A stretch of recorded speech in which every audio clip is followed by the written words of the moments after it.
Does it count as foraging if you planted the plant there in the first place? Or if the plant grows 17 floors above Central Park?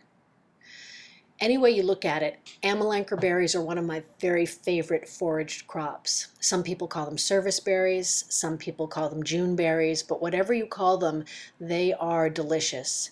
These trees grow in containers, they grow in the woods, they tolerate sun to part shade. They're obliging, versatile trees that produce a wonderful crop. In springtime, white flowers emerge before the leaves. See how beautiful that looks, whether it's against a city skyline or a highway, driving through the woods. The trees are beautiful and very showy in early spring. But today I'm here to talk to you about the fruit, which for some reason I can't understand is underappreciated. Amelanker fruit is at its best when the berries are a deep purple blue. You can eat the red berries, they're not going to hurt you, but they're not going to be truly delicious. To understand the essence, the essential Amelanker taste, pick the fruit when it's deep purple blue. I felt a little baffled by my options this year. I got such a good crop of Amelanker berries, and you have so many choices. I've made Amelanker wine, Amelanker ice cream, Amelanker pie. You can just eat them straight out of hand.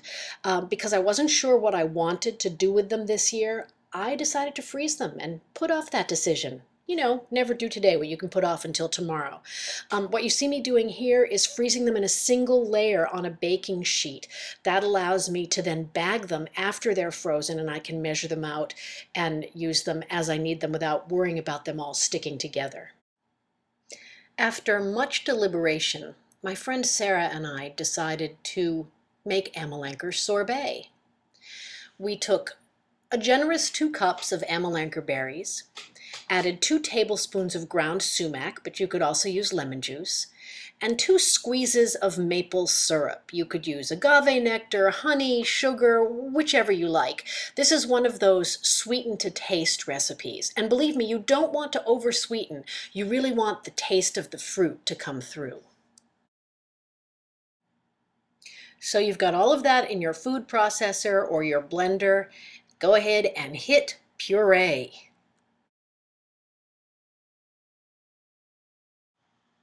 The next step is to strain most of the seeds out of your fruit puree. The seeds are not large and annoying like raspberry seeds, and if a few get through, that's really okay. It kind of adds a nice almondy taste to the fruit puree. But we're going to get rid of as many seeds as possible and see what we can come up with that's nice and smooth.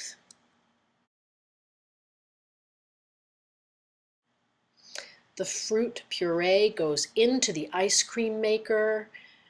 It really couldn't be much easier. Then we just press go.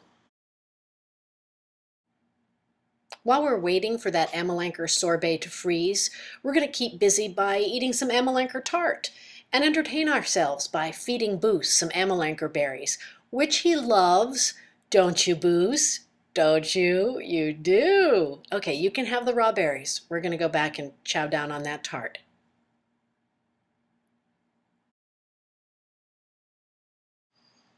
Sorbet is ready, comes out of the ice cream maker, and directly into dishes.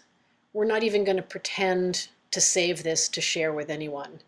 It's just too delicious and so healthy. Remember what was in here: berries, sumac, and a very little bit of sweetener, so you can really, really taste the fruit.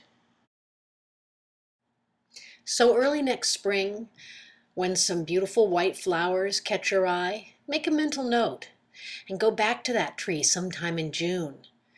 Pick yourself some Amelanker berries, and then you'll understand what it's like to have to agonize over what to make out of this very delicious fruit.